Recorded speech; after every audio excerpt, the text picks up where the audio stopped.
Welcome, welcome, welcome, everyone. Hi, Lisa. Hi, Karen. Hi, Dorothy. Welcome. Thank you. Welcome, Kristen. Hi, Sabine. Love your glasses. They're very avant-garde. Hi, Daria. Hi, Leslie. Welcome. Good to see you. Marius. Daisha. Some of us are having a double header today, hey? Hi, Janet. Welcome.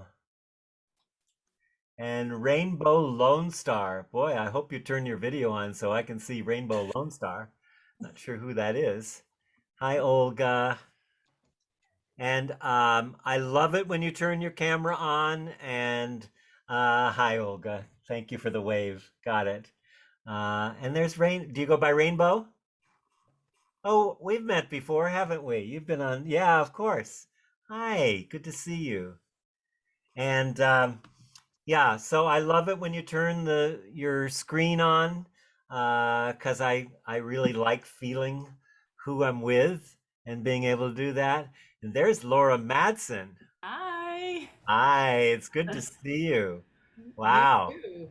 that's great. Yeah. People are still coming in here, so we'll give them a couple minutes to arrive. And let's see who else is here. Jillian. Hi, Jillian. You're in the dark. That's so perfect for this evening. Hi. Actually, That's great. We're going to have a good evening.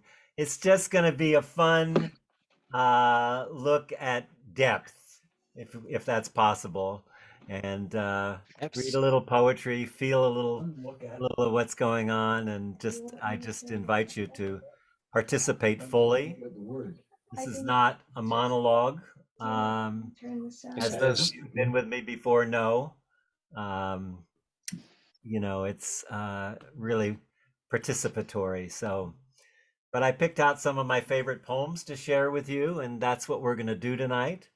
And I'm just going to wait until maybe 5 minutes after before we start and let everybody arrive. So, thank you all for joining us, and it's just awesome. We had an earlier event, so I'm really feeling wired up, and I had my first cup of coffee in a week. I've been getting up for the conference of the people, for the COP uh, 26 in Glasgow, because I've been a long time follower of well, been an activist for over 50 years, and I used to cover all the climate change conferences. And if you get a chance to watch the interview that was done with the Pocket Project from Glasgow with Charles Eisenstein today, I had to miss the last part of it because we had another class going, but it was just incredibly inspiring. And I'll try to get a copy of that and put it in the newsletter. Well, there's Karen. Hi. Welcome. Welcome, welcome. Okay. Anybody I missed? Mimi, welcome. And if I missed you, Annika, Mary, Celeste, Jamie, who's this? Kana or Kana? Which one is it?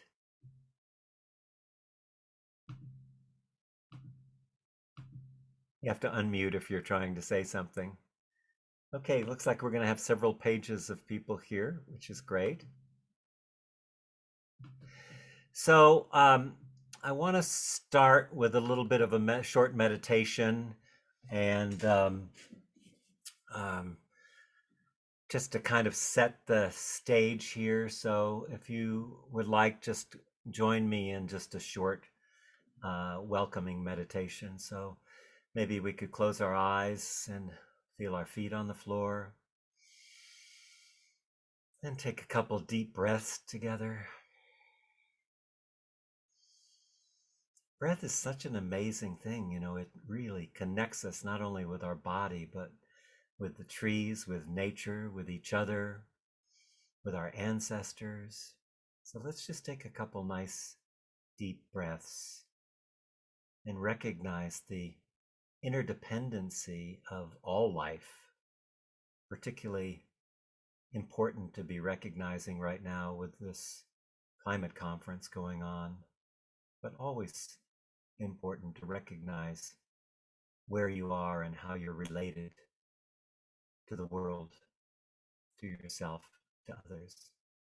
So just start by noticing, oh, I've got a body, and my body has a weight. And as I breathe and I extend my out breath, I can go deeper into my body and get a felt sense, maybe even be able to get an image of what's happening in this body. Does it feel tight? Does it feel spacious? Does it feel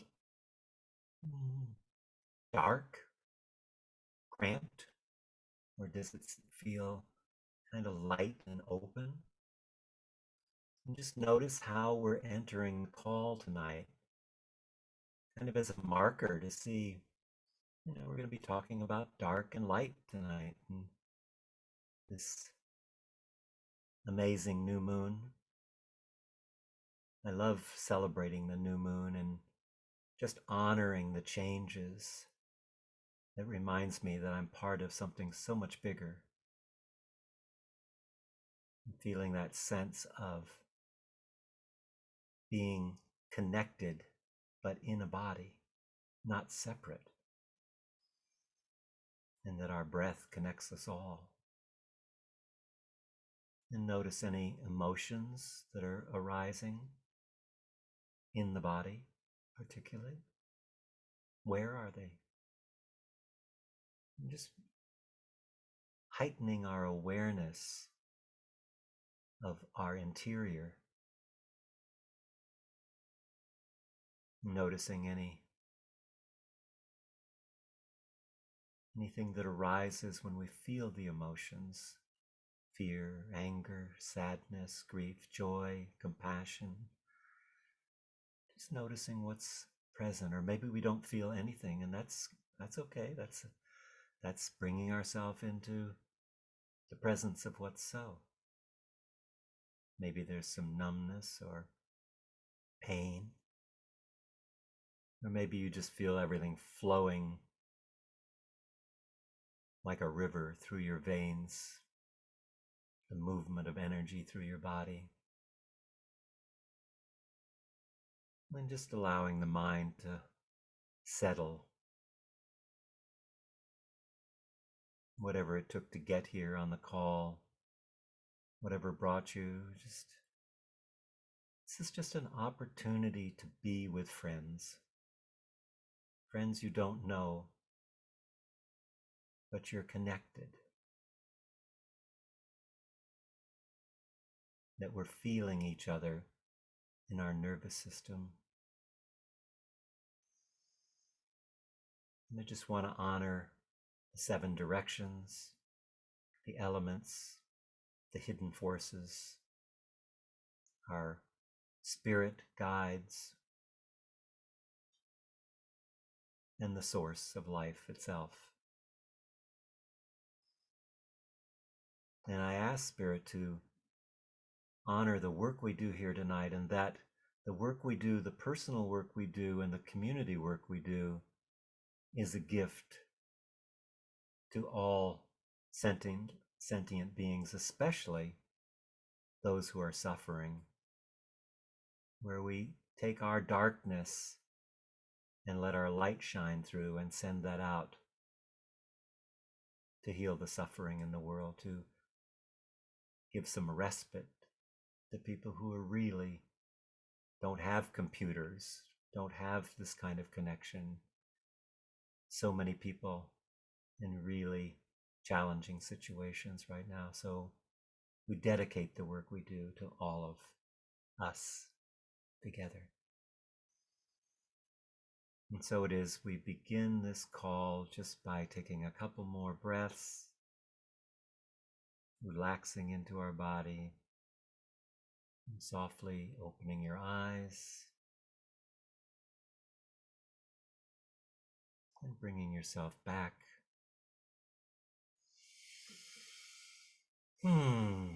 So excited to be with you. Really so excited. So I picked out a whole bunch of poems that I like. And I invite you, I want to read some poems, and I invite you to let the poetry wash over you. Like, don't try to figure it out or make something out of it, or just to allow it to really to feel it in our body, in our bodies, in the body that we are, and to feel what emotions come up, what thoughts come up, and just to use it as an opportunity to be present to our own darkness and our own light and how that works together. You know, the new moon is such a precious time because it brings us closer to that darkness that we were born from, you know, from the womb. And here we are. So let me just read a poem and then let's talk about it. And this poem was translated, and I love Joanna Macy and Anita Barrow's translations of Rilke. If you like Rilke, please read the Joanna Macy. I had the amazing opportunity when I did one of my shows that I did with her in the past to sit in her parlor and recite poetry back and forth with each other. It was one of my just most delicious moments. And this is one of the poems that we shared in that space about 10 years ago now. Yeah. It's called You Darkness of Who I Am Born. He says, You darkness of who I am born. And I really try to feel this, what he's saying here. You darkness of who I am, of whom I am born. I love you more than the flame that limits the world to the circle it illumines and excludes all the rest. But the darkness embraces everything, shapes and shadows, creatures and me, people, nations, just as they are. It lets me imagine a great presence stirring beside me. I believe in the night. I believe in the night. David White did a translation of the same poem. In the last part, he said, and it is possible, it's a great strength is breaking into my body. So a little different ending there. But what comes up when you hear that poem? I'm just interested to dialogue about it. You darkness of who I am born, I love you more than the flame that limits the world to the circle it illumines and excludes all the rest. It's such an incredible statement. A lot of the work that we do here at the Well of Light is talking about our narrative, our story, and how we are limited by the boundaries of our own story. In other words, it's exactly that sense of, you know, I have a story, but I'm not my story. But we don't think we are, we think through our story. We never even question the story for the most part. But I love you more than the flame that limits the world to the circle it illumines and excludes all the rest. What does that bring up for anyone? Anyone have something to say about that? I'm seeing that myself as that narrative that we're living in. And that when I can open myself to the darkness around, it's almost like looking at the paper that the words are written on of my life, which is being written as my life unfolds. Any thoughts about that? Any comments? Anybody? Yeah. Yeah. First Sebi? of all, yeah, I would like to know the German title for it because it would make more sense for me. But Yeah, good yeah, point. And it's of but course very different in the English version. I guess it, and I love Rilke. And I think what came to mind to me was more like when we think we're in the light, right? we are not including the darkness. That means we're staying in our own circle. Yeah, beautiful. And we're not reaching out, you know. I mean, we're staying in this, in our own perimeters, you know, and then we are happy in it without acknowledging what's outside. Right. Yeah. Yeah. It's such a beautiful statement. You know, it's the confinement of what we already know. And there's something about the darkness that opens up a sense of curiosity, of wonder, of going beyond the subject object relationship that I have and being able to um, open to something unknown, you know. And I love it, lets me imagine a great presence stirring beside me. Oof, that line just really, I think, is exciting. It's like my connection to spirit, to the divine, to my soul. So, yeah, thank you, Sabine. Anything else you want to say about that? Well, you know, also darkness, you know, it's still present. We just don't see it. Yeah, yeah, beautiful. And there is so much more out there than we don't see. Yeah, yeah, beautiful. Yeah. Could you just say the name of the poem again? Yes, it's You Darkness of Who I Am Born, and it's Raina Marie Rilke. So beautiful. And you know, I used to, when I did this, would have the German, even though my German is terrible, I would read it as best I could so that people that, you know, because it really doesn't do justice to only read the English. But since I'm not fluent in German, I don't do that. But yeah, please do read the, yeah. There's a certain cadence and a certain feeling that happens when it's actually in German. It's like Der Panther, Der Panther. I don't know if you know that poem, but you know the pacing behind the bars of the panther. It's a very similar kind of feeling, you know, that the eyes have rolled back and now the world has been limited. So in English, the panther, Der Panther, Panther is another brilliant poem by Rilke. Yeah, thank you, Sabine. Beautiful. Any other thoughts or comments about how does that look like our life though? Yeah, Karen, please. An amazing writer here, Karen.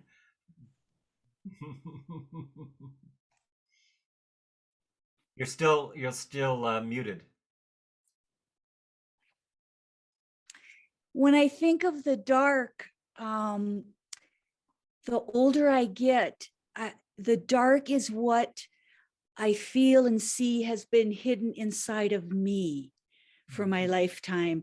And I'm falling in love with the dark because within that darkness within me, I'm just finding amazing things within that dark. The dark is opening to light. And so as you read that poem, I just kept feeling all the things that have been in the dark within me. And as they open, as I bring them into the light, things happen that have been beyond my imagination. So, You know, your writing is someone, and her writing is amazing, stillness writing. And when I think of the dark, it always reminds me of going into the stillness. And I think it was Sri Aurobindo that said about the deep blackness in the center of the heart, um, and that place that's so still that everything is there. You know, it includes, it's like the the illumination of what we know and see and what we are, and then you look out and the darkness includes everything. that's interesting, Michael, because my writing today was I named silence, and I was in the forest when it came to me. Yeah. You know, something else came to my mind, and I think it's in the Bible where it says it was darkness and then there became light. So if you really think about it, the darkness is the source of everything. Yeah. Yeah. And light comes into it. So Right. it's the universe, it's everything. You know, if you look Yeah. at the universe, it's dark. and then the light is in there, but it's the way it's boundless, it's endless. Yeah, that's And beautiful. it's the womb. Thank you, Karen. Yeah. Lovely. Anything else, Karen, to add to that? No, Yeah, it's beautiful. thank you. Good. Yeah, Celia. Yeah. You know, for me, I felt the vastness of the void out of which all emerges. And what we see in the light is what we can see in this material reality, maybe. But what we don't have to miss it, but we may not be aware of it, is the vastness of the dark, out of which all comes. All comes out of the void. Yeah. All of creation emerges in one form or another into being. So it's vast. Mm-hmm. You Yeah. know, I don't see it necessarily as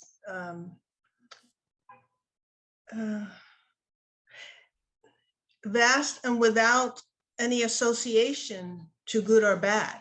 You know, it's anyway. Yeah. Yeah, it's beautiful. Yeah. I'm curious how hearing the poem and letting it wash over you, I'm curious about the emotions that arose and the body sensations that come with them. Anybody have any experience of that when you're looking at the vastness, like Celia's saying, the vastness of this poem and what it's pointed? It's really easy to think about it, but how did it affect our sense of our felt sense, our emotions and our feelings? Because emotions are the fabric of our relatedness. So I'm curious to go beyond the just thinking about the poetry and really seeing, well, what does that bring up in my body when I'm actually facing? And when I read this poem, it puts me in touch with the ineffable, that which can't be said.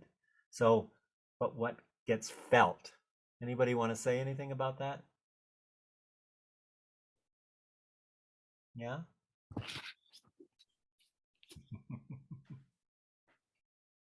Yeah, Karen, please. I initially felt deep sorrow. Mm-hmm. But out of that sorrow, I began to feel my authenticity. Mm-hmm. Those were the two words Beautiful. that came to me. Beautiful. Wow. Boy, that's so like the human condition. That, I often talk about the choice that we have in our lives for either authenticity or attachment. And so many of us didn't have close connections in early attachment where we develop because we're loved, we're held, we're seen, all of those things. And so many of us are searching for something out there to give us fulfillment. But when you go into the deep darkness that we are, what's there? Is it numb, or is it a vibrant space? Just a question to think about. Yeah, Mimi, please. Thank you. I actually love the dark, and I felt really safe in my body during the darkness.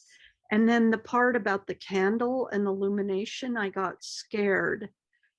I have more trouble with the light. There's something in the darkness where I feel very safe and free. I've always loved the dark, and I feel an incredible freedom in the dark to be who I am. It's the light I have trouble with. So when you read that part of the poem, I noticed that in my body, I started tensing up. It's like, uh-oh, the candle flame is illuminating. Uh-oh. So. Yes, that's beautiful. So powerful to recognize those tensions. Most of those tensions are related to early trauma and places that we're holding the past in our bodies. So that's beautiful. Thank you, Mimi. That's really powerful. Let me move to another poem here. Let's see what happens when I may cry during this because the author was a close friend of mine. So this is a poem by John O'Donohue, and it's called For Light. So let's take a look and see what John says about light. And it really relates to what you said, Mimi. It's so great. It's a perfect segue. Light cannot see inside things. Light cannot see inside things. That is what the dark is for, minding the interior. Minding the interior, nurturing the draw of growth through places where death in its own way turns into life. In the glare of neon times, let our eyes not be worn by surfaces that shine with hunger made attractive. That our thoughts may be true light, finding their way into words which have the weight of shadow to hold the layers of truth. That we never place our trust in minds claimed by empty light, where one-sided certainties are driven by false desire. When we look into the heart, may our eyes have the kindness and reverence of candlelight. That by the searching of our minds be equal to the oblique crevices and corners where the mystery continues to dwell, glimmering in fugitive light. When we are confined inside the dark house of suffering, that the moonlight might find a window. When we become false and lost, that the severe noon light would cast our shadow clear.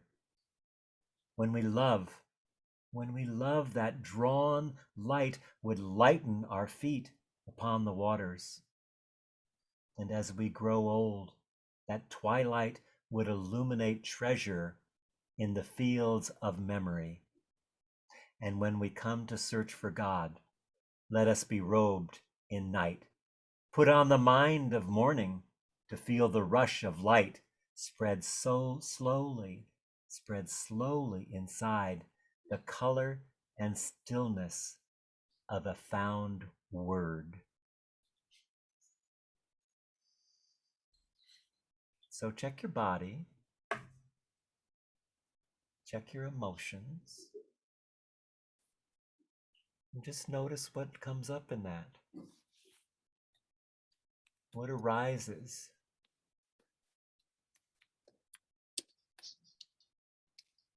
In the space that he creates, beautiful space that he creates in this poem. The light cannot see inside things. That's what the dark is for. Minding the interiority. I used the actual word that he used all the time, interiority.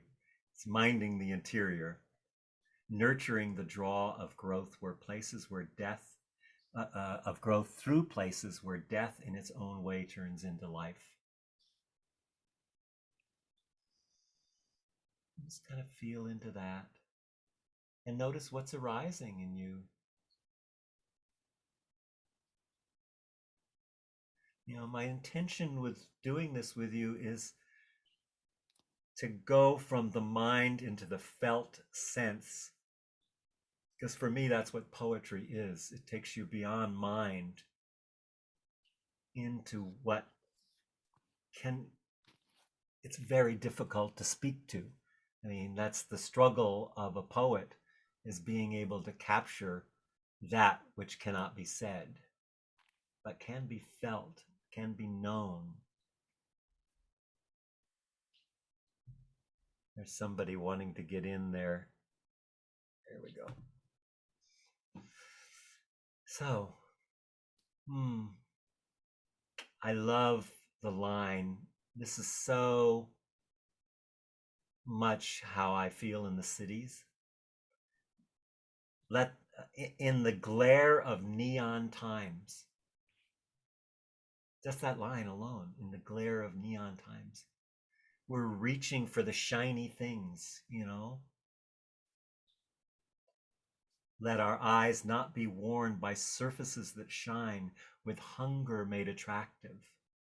That reaching for things that we think will make us happy, but never, never succeed. The man, the woman, the house, the car, the job, finishing this, you know, the book, the whatever.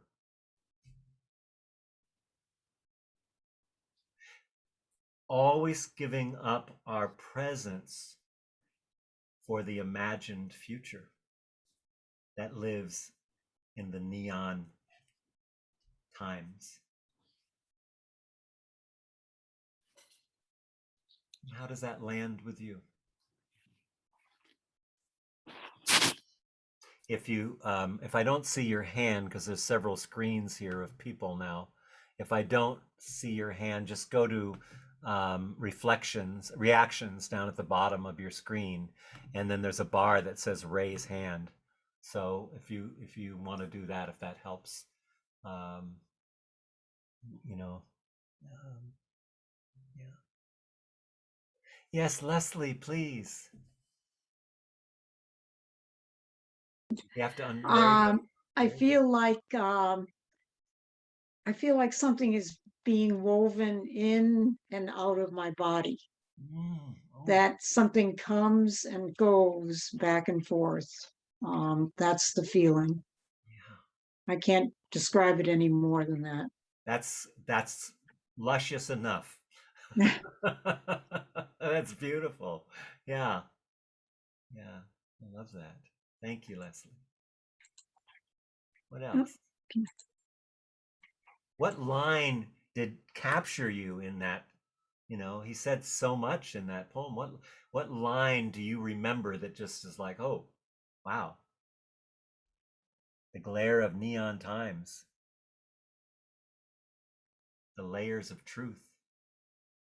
Where we put our trust. Looking into our heart. The dark house of suffering. So much. We could have spent the entire evening on just this or just the Rilke poem, but I wanted to just, you know, share some of my favorite poems that make a difference with me. Anything else about that poem? Will you read the first line again, Michael? Absolutely. Light cannot see inside things. That is what the dark is for. Minding the interior, nurturing the draw of growth through places where death in its own way turns to life. In the glare of neon times, let our eyes not be worn by surfaces that shine, with hunger made attractive, that our thoughts may be true light, finding their way into words which have the weight of shadow to hold layers of truth. That we never place our trust in minds claimed by empty light, where one-sided certainties are driven by false desire. When we look into the heart, may our eyes have the kindness and reverence of candlelight. That the searching of our minds be equal to the oblique crevices and corners where the mystery continues to dwell, glimmering in fugitive light. When we are confined inside the dark house of suffering, that moonlight might find a window. When we become false and lost, that the severe noonlight would cast our shadow clear. When we love, that drawn light would lighten our feet upon the waters, and as we grow old, that twilight would illuminate treasure in the fields of memory. And when we come to search for God, let us first be robed in night, put on the mind of morning to feel the rush of light spread slowly inside the color and stillness of a found word. Sorry, that's more than the first line, but I think a good poem needs to be said over many times. So what did you hear on the second round here of hearing that? We're looking, the thing that's important about this and why I love poetry is what's the felt sense that you're with when you hear these words? What are the words that capture you and draw you in? Yeah, Sabine. You know, it's kind of when he talked about the moonlight and the memory, and I'm a big Tolkien fan, I have to admit. And I know it's not in his book, but Jackson uses it in The Hobbit, where this one elf says, I love moonlight because moonlight is memory. Mm. And when Donahan said that, it resonated with me, because that resonated with me, that in the moon has this power of remembering.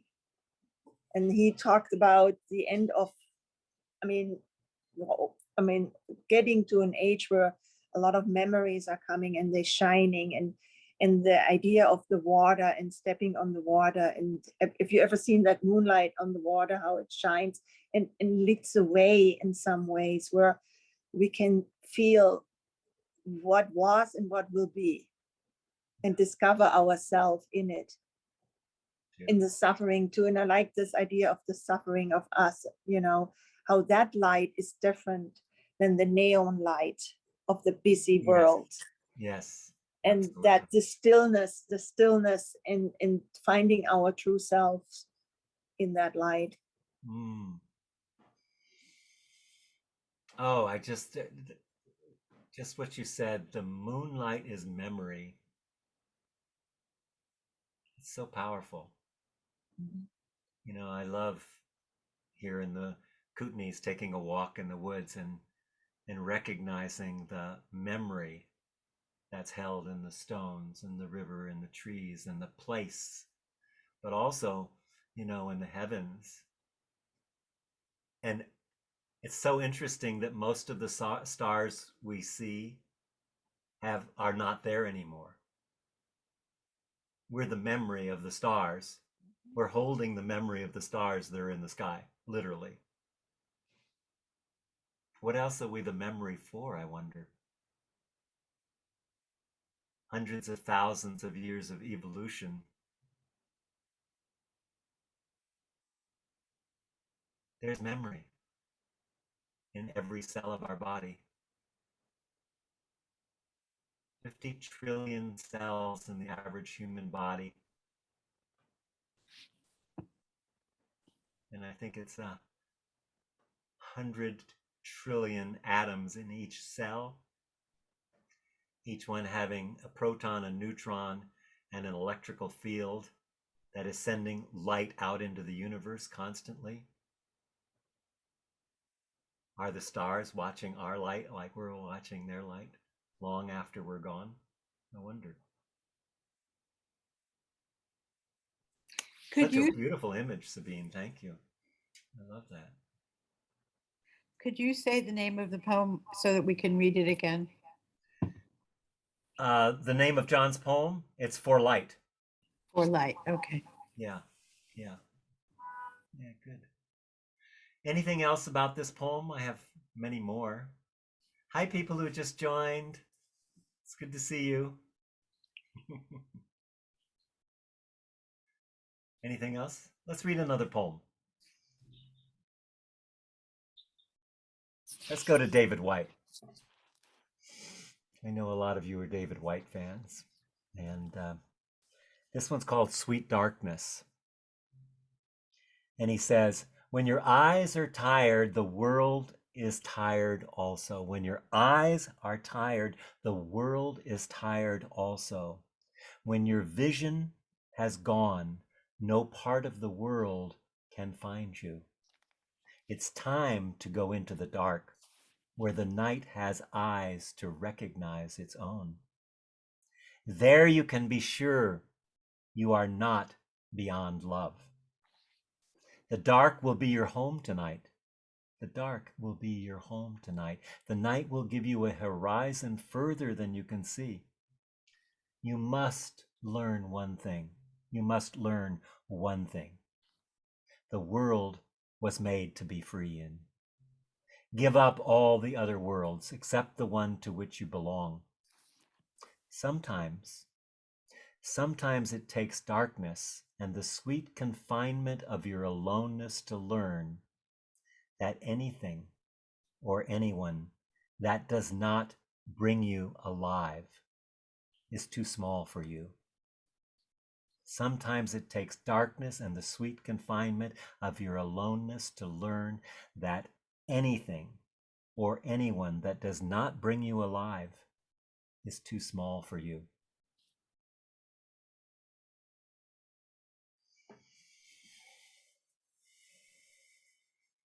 So feel your body, check into your emotions.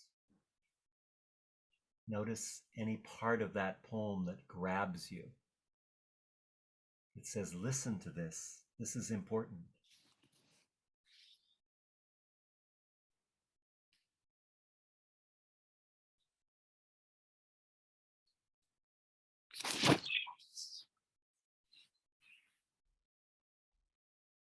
Yeah, Ayana?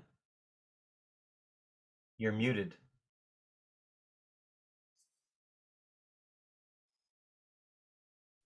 I don't know. I wasn't a minute ago. Okay. Yeah. So I love the last lines. And so I feel like I'm pushing into something larger, pushing against something, walls or whatever, wanting to find something larger. Mm. Yeah, beautiful. Rilke actually has a poem just like that.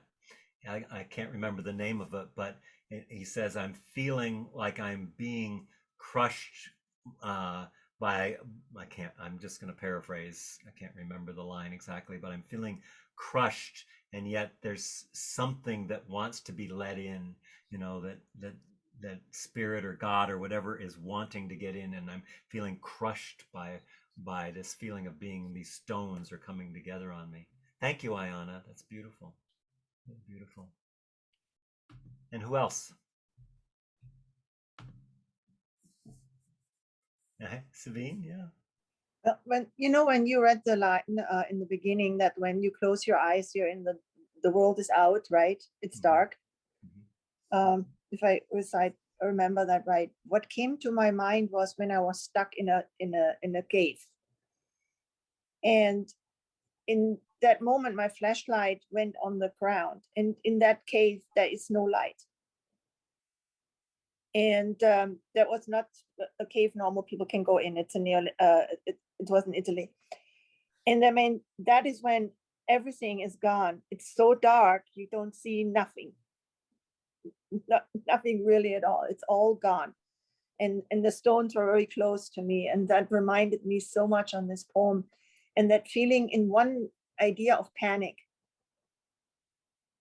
panic in the darkness, that everything was closing on me, that I was not. And then the relief when I realized that there was something I could see. That poem really got that feeling back in me. Because, even today when we're out, we're not experiencing total darkness.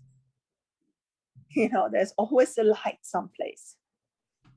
But when you are in a cave and there is no artificial light and you're totally surrounded by it, the world is gone. It's just you. Nothing else. And that came to my mind with that poem. So yeah, I just beautiful. that. Beautiful. Very nice. Yeah. I just looked and I had that other poem that Ayana reminded me of. And I think it's appropriate to this too. I feel as though this is not the Joanna Macy version, but it's another version from the Book of Hours. The Book of Hours is a wonderful book that Joanna Macy and Anita Barrows did the translation of. It feels as though I make my way through massive rock like a vein of ore, alone, encased. I am so deep inside it, I can't see the path or any distance. Everything is close, and everything closing in on me has turned to stone. Since I don't know enough about pain, this terrible darkness makes me small. If it's you though, press down hard on me, break in, that I may know the weight of your hand and you the fullness of my cry.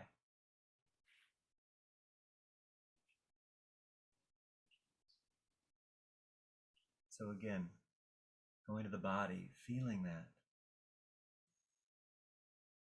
And you feel the pain in that, in the struggle, but the desire for God, for spirit, crushing in on me.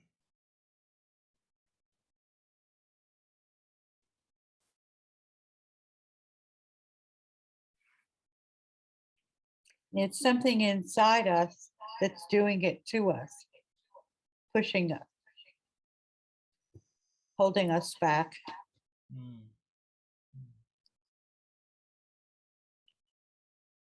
Yeah, I don't know. There's a place where inside and outside kind of meld together, where separation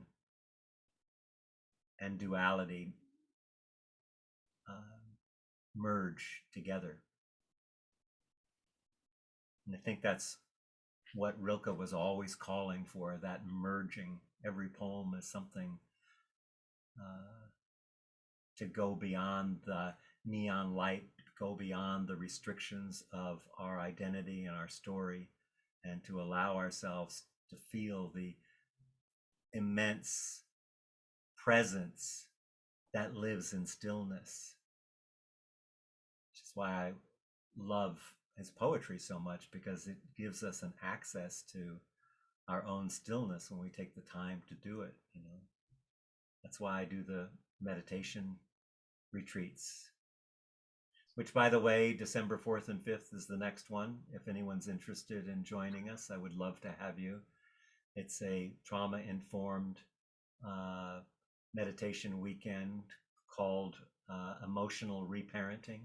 So we're going to work with the emotions and go back to source that in the stillness and the silence. So I hope you'll join us for that. Any other comments about these last two poems? You know, Michael, the thing I love the most about David White's poetry, this is for me, he always, whenever I hear him or read it, I feel complete permission to feel my emotions, every emotion. And I think that's what I love most about his poetry. He gives me just complete permission to feel whatever I'm feeling. Yeah. Yeah. I hadn't thought about that, but yeah. There is something about poetry, good poetry in general, that is giving us permission to look beyond our confinement to the light too. But I really get that about David's. We worked together for a number of years, so I've had a lot of David White poetry. Yeah, lovely. So let's move this in a little bit different direction with a different poem here. And we spoke to the fear and the fear of the darkness, and how we want to have the light without the darkness,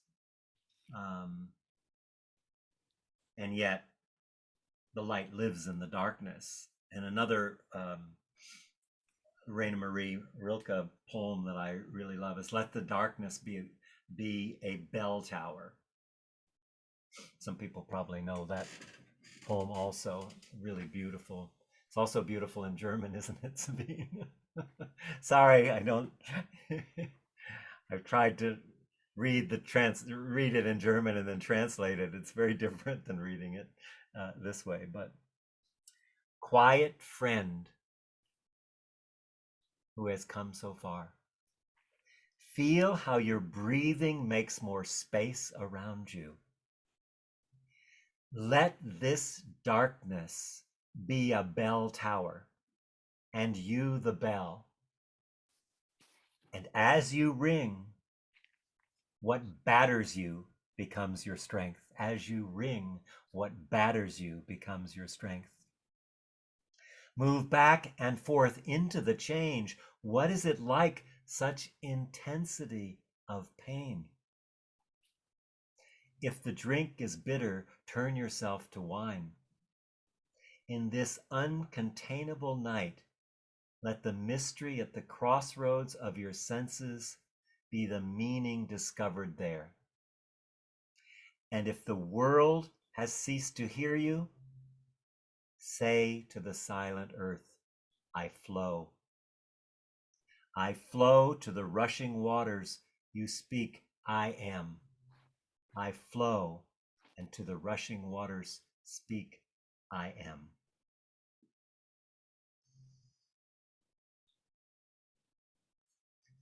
Someone else who's being quiet want to say anything about what's occurring in the felt sense? You know, I a lot of my work is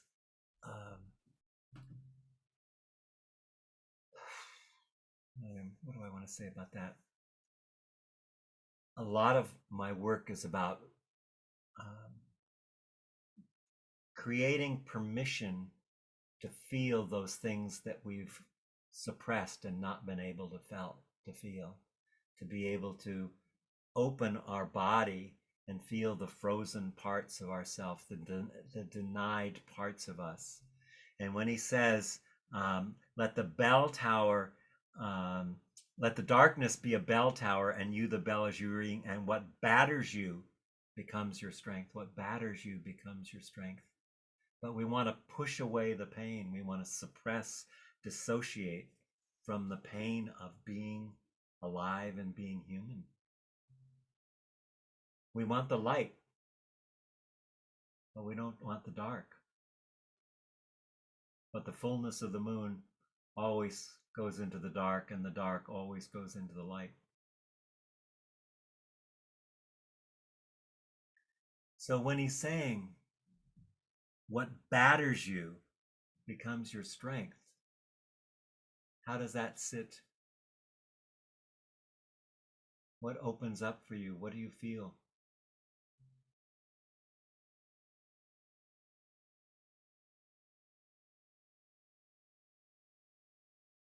It's been a lot of battering lately.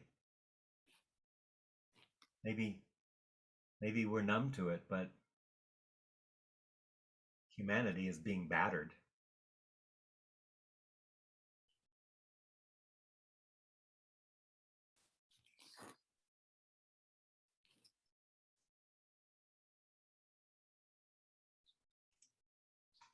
I had to repeat it again, but you know, when you think about it this way, it's the challenges we have in our life, if we overcome those, and they're ringing in us, right? Because they something sounds in us.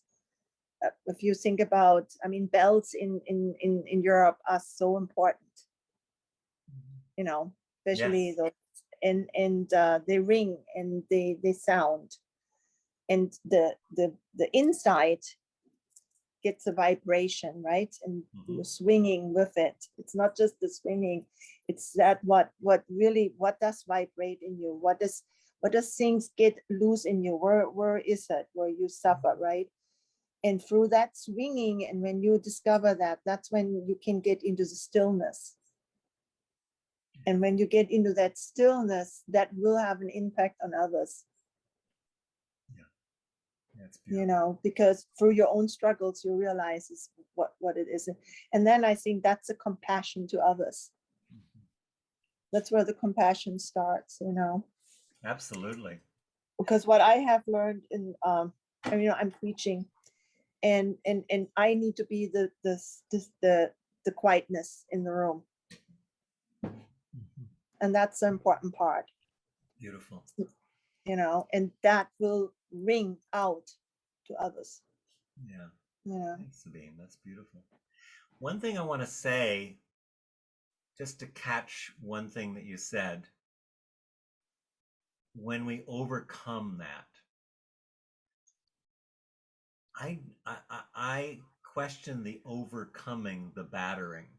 I don't think you actually mean that. It's more of a integration of Allowing it. pain Let's, and I think, allowing it exactly.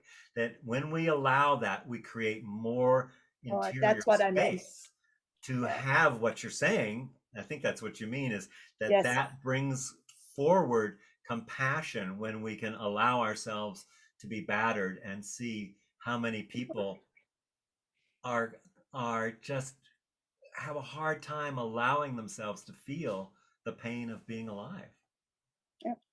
That's or what I meant. are in Yeah.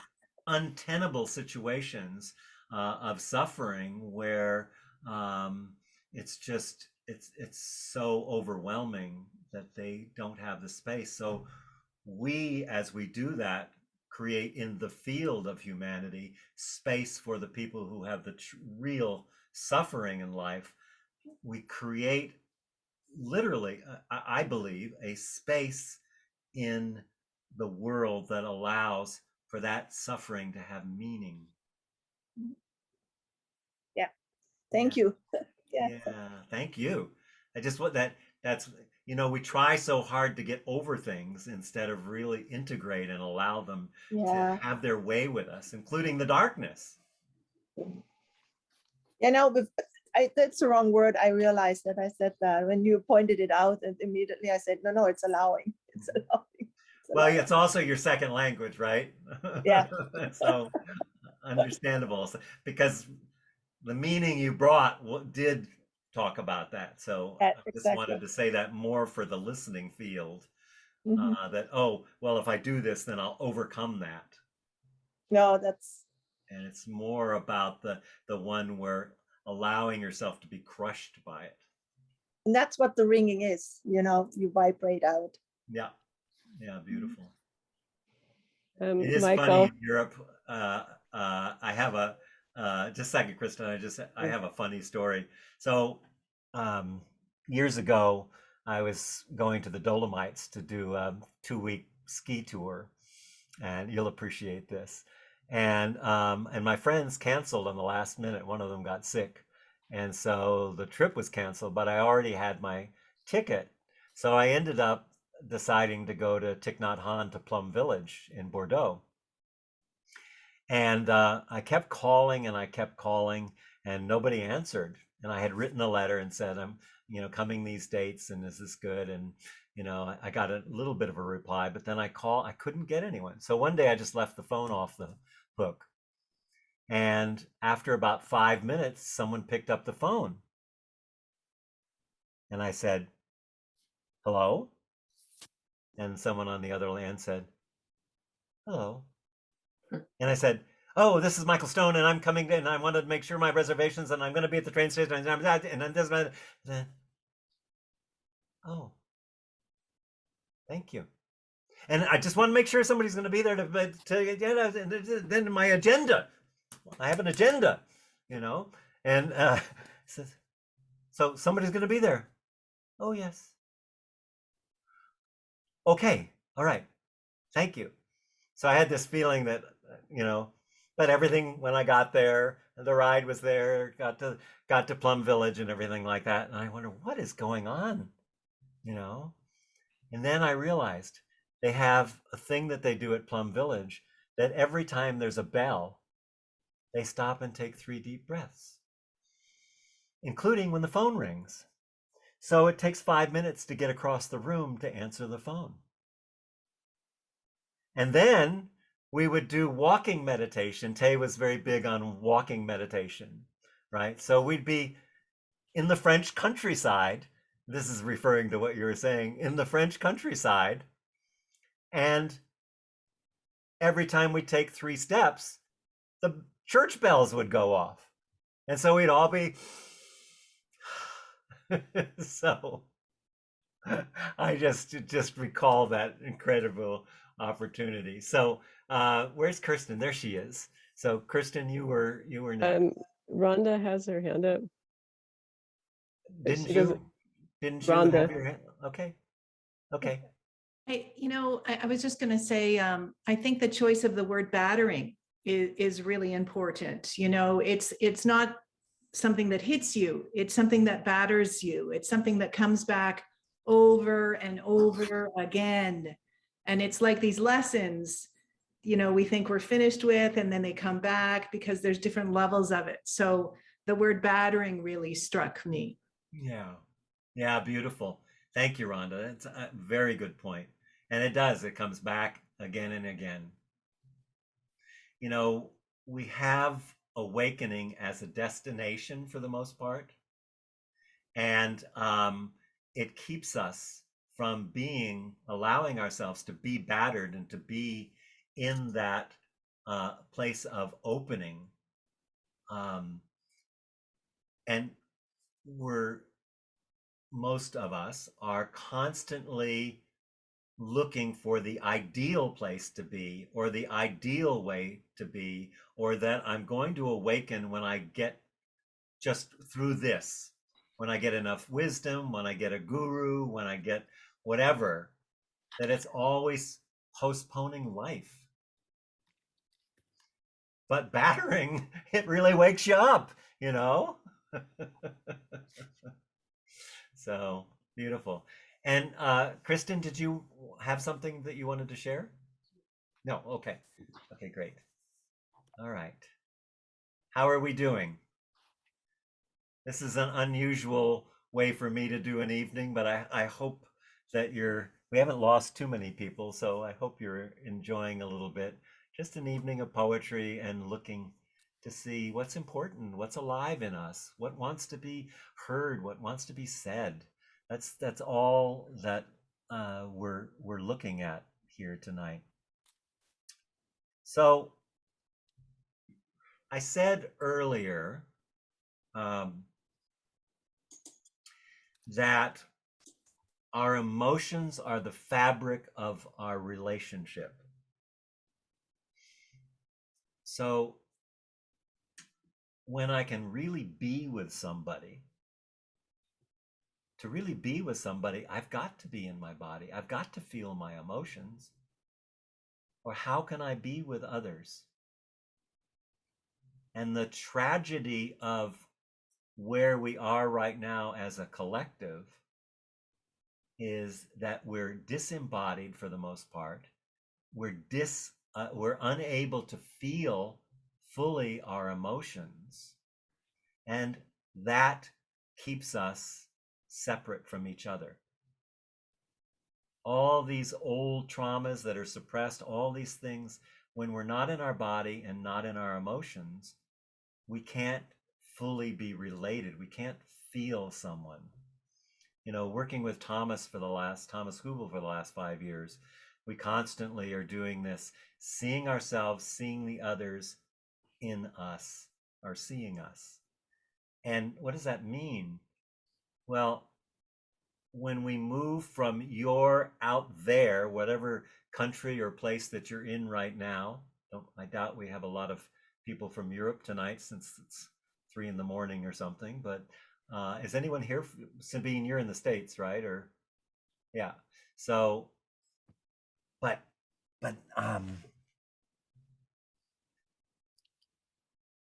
we show up in each other's nervous system, but if you can't feel your emotions, the other can't show up in the nervous system. And I invite you, as a product of what we're doing tonight, to practice being in your body and feeling your emotions when you're being with someone else at the grocery store, the postman, postwoman, whatever, just to see how much we leave our body when we meet someone else. And it's mostly invisible. We mostly don't notice it. Or we're not with them really in this place of presence. So you could say that, yes, you're out in New York or US or Canada, wherever you are, and you're over there and I'm over here, but in a more real sense, if I'm present, you occur in my nervous system as a wave. You may be a particle in Vancouver, but right here at this moment, I'm a wave in your nervous system and you're a wave in my nervous system. And that sense of relatedness, that sense of transcending the belief of separation, which is at the heart of all suffering in the world, I believe, that all suffering emanates from this unexamined belief that we are an object in a world of objects. This subject object perspective. It's no wonder we can't handle climate change or the big issues. All the solutions are there. There is nothing between us except that place that we don't meet. And so I like this poem by William Stafford called A Ritual to Read to Each Other. A Ritual to Read to Each Other. I love William Stafford's poetry. It's just, this is one of my favorites, especially this first part. If you don't know the kind of person I am, if you don't know the kind of person I am, and I don't know the kind of person you are, a pattern that others made may prevail in the world, and following the wrong God home, we may miss our star. For there is many a small betrayal in the mind, a shrug that lets the fragile sequence break, sending with shouts the horrible errors of childhood, storming out to play through the broken dike. And as the elephants parade, holding each other's elephant's tail, but if one wanders, the circus won't find the park. I call it cruel, and maybe the root of all cruelty, to know what occurs, but not recognize the fact. And so I appeal to a voice, to something shadowy, a remote, important region in all who talk. Though we could fool each other, we should consider, lest the parade of our mutual life gets lost in the dark. For it is important that awake people be awake, or a breaking line may discourage them back to sleep. The signals we give, yes or no, or maybe, should be clear. The darkness around us is deep.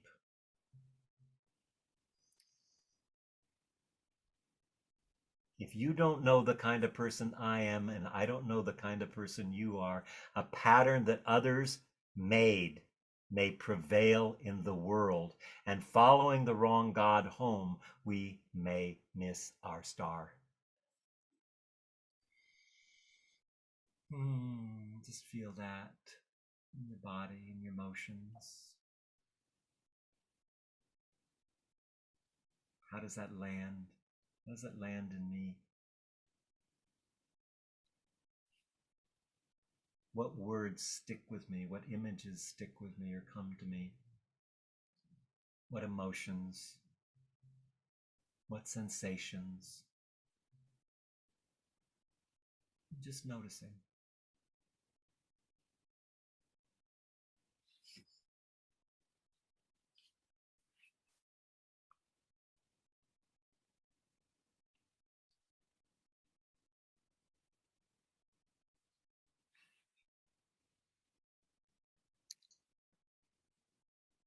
So what do you see in this?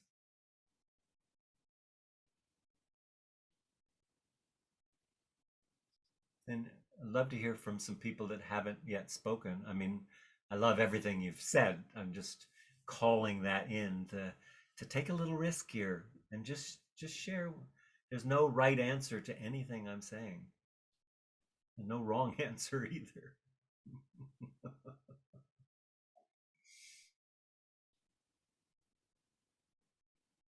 Yes, Leslie, please. Even though I've spoken before, I feel sadness to realize that I may have missed someone.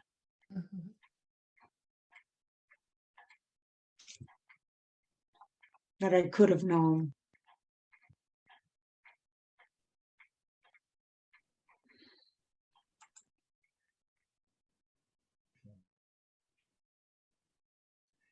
Sadness is such an important emotion. Sadness and grief. It teaches us what we love.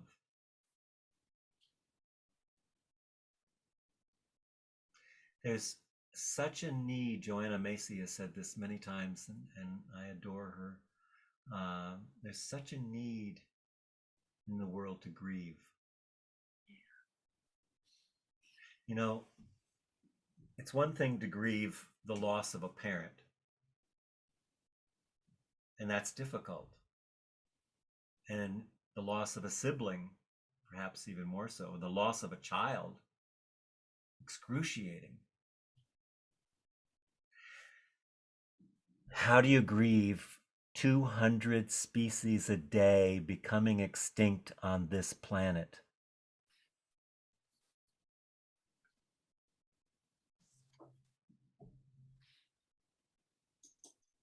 Can you feel that?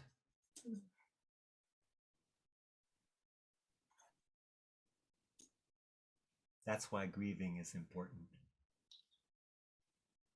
That's why being with the sadness and allowing it to perpetrate, to penetrate us at our very core is essential.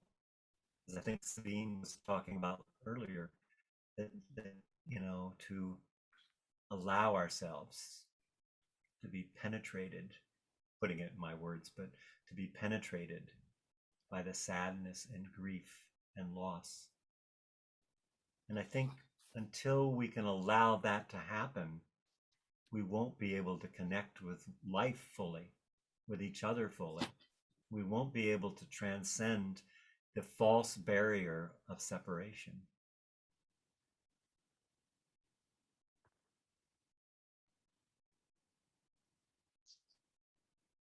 I have in some of my classes, those of you who have been in my classes know the grief celebration that I have people do. It's a very powerful exercise to allow ourselves to grieve as a practice.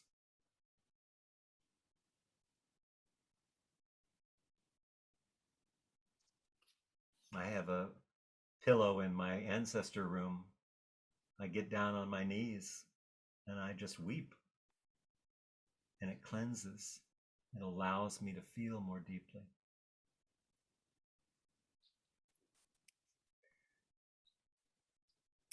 And it's never going to go away until it goes away for all of us.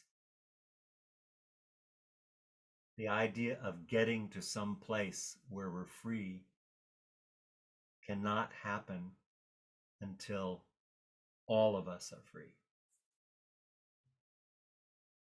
So the more we do our shadow work, the more we create groups like this together to listen deeply, to cultivate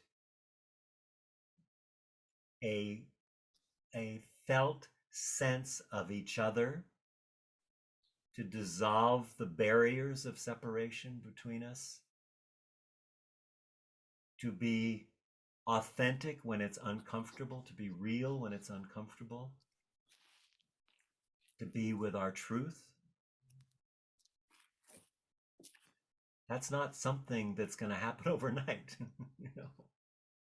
But every time we embrace the darkness, every time we embrace, oh, there's somebody that got dropped off, I think. Every time we embrace the darkness, every time we embrace the grief, every time we open ourselves to be battered by the bell tower, we create more space in the field. And it goes out into our families, into our community, into the field of what it is to be human. And that's where I feel the evolutionary jump is going to happen that's needed to meet the world right now as it is, not as it should be. To meet the world as it is, to meet life as it is, creates the conditions for real change, for the emergent future to come into the present, as Otto Scharmer talks about. So our work is really to work with the darkness, to go into those places, the shadow places that we're afraid of, that we don't even know because we're numb sometimes. And it's very hard to see our own face. That's why I love doing groups. Because when you have an experience and you see your shadow and you embrace that and you bring the darkness into the light, then everyone gets a piece of that. It creates an expanded capacity for humanity. And that includes ancestors, because much of the shadow work we have to do has to do with our ancestors. Much of the challenges that we have in our lives are handed down through hundreds of thousands of years of evolution.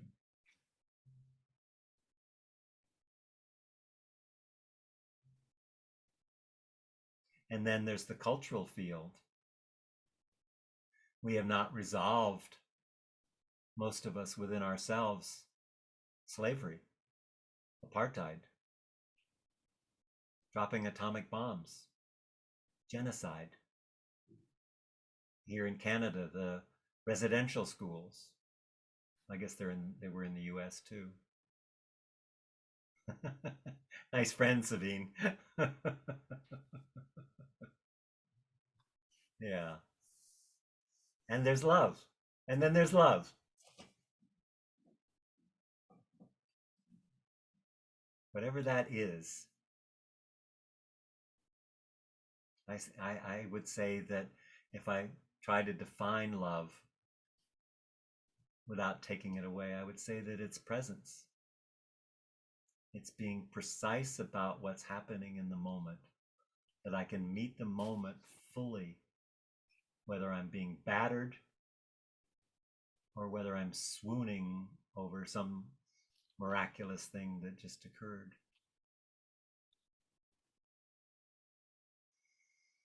Anyway, that's some of my thoughts. Anybody want to say anything about that? If you don't know the kind of person I am and I don't know the kind of person you are, a pattern that others made may prevail in the world, and following the wrong God home, we may miss our star.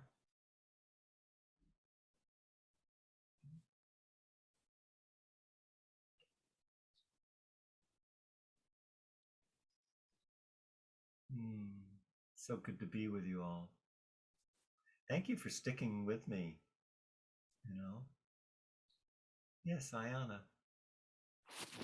No, I was just agreeing, Oh, okay. thanking you. Hmm. I was acknowledging. Yeah, my pleasure. So those of you who haven't had a chance to work with me, there's the weekend meditation, emotional reparenting it's called, but it's a meditation, a trauma-informed meditation weekend. Those of you who struggle with your meditation, this is a really good one. Also, if you're thinking of coming into the advanced, we're starting another advanced group coming up, and I just want to, plug that. It's a 6-month deep dive in a community. I limit them to 20 people maximum, and one of the groups is now in its third 6 months, mostly all the same people because they won't leave, which is great because it's really intimate. But we're starting a whole new group on Tuesday mornings at 8 o'clock Pacific time, so that we can continue to have more people from Europe and other places. So to be in that, you really want to have a solid meditation practice ongoingly, even if it's only 20 minutes. And there's an application to be in the advanced group. So that's what's happening. And of course, I do these free things, something every month, and you're welcome to participate. But if you want to take a deeper dive, I'd love to have you join us for that. So we're getting close to the. I keep looking at Rhonda because you've got the image with your hand up. Rhonda, is there anything you want to say? Can you? Yeah, there you are. No, yeah, that's my Bitmoji's I always. know, I love that. So I keep looking at it and thinking, oh, she's got her hand up. But no, thank you. Thanks for holding this space. It was really, it was great to have an opportunity to contemplate some words together. Beautiful. Thank you, Rhonda. Where are you located? In Edmonton. Ah, good. Just over the hill. Yeah. Thanks. Thank you. Lovely. Okay, so I got many more poems. Maybe if you like this and you'd like to do it again, I usually don't do this kind of evening, but I really love poetry and sharing it with people. So if you want more of those, just wave your hand. Let me see. So good. Okay, great. It feels like we're inspired to write our own poems. That would be an outcome that I would celebrate. For sure. I would definitely celebrate that. Okay, so let's just end with a little bit of a meditation and let our eyes go closed. And again, just feeling our feet on the ground and the weight of our body. Feeling the flow of energy through the body. Noticing if there's any shift in your awareness of your interior body, or any changes in the emotional field. Just let yourself just feel the journey we've been on.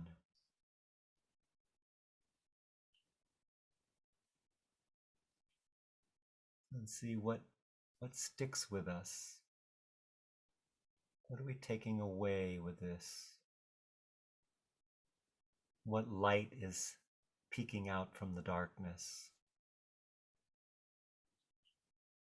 And I just want to share my deep gratitude and appreciation for each and every one of you for holding the space, for being here. Whatever it is that you've gotten out of this evening, please share it with someone, whether it's a feeling, a felt sense, an emotion, or a recognition of something about yourself, about your shadow,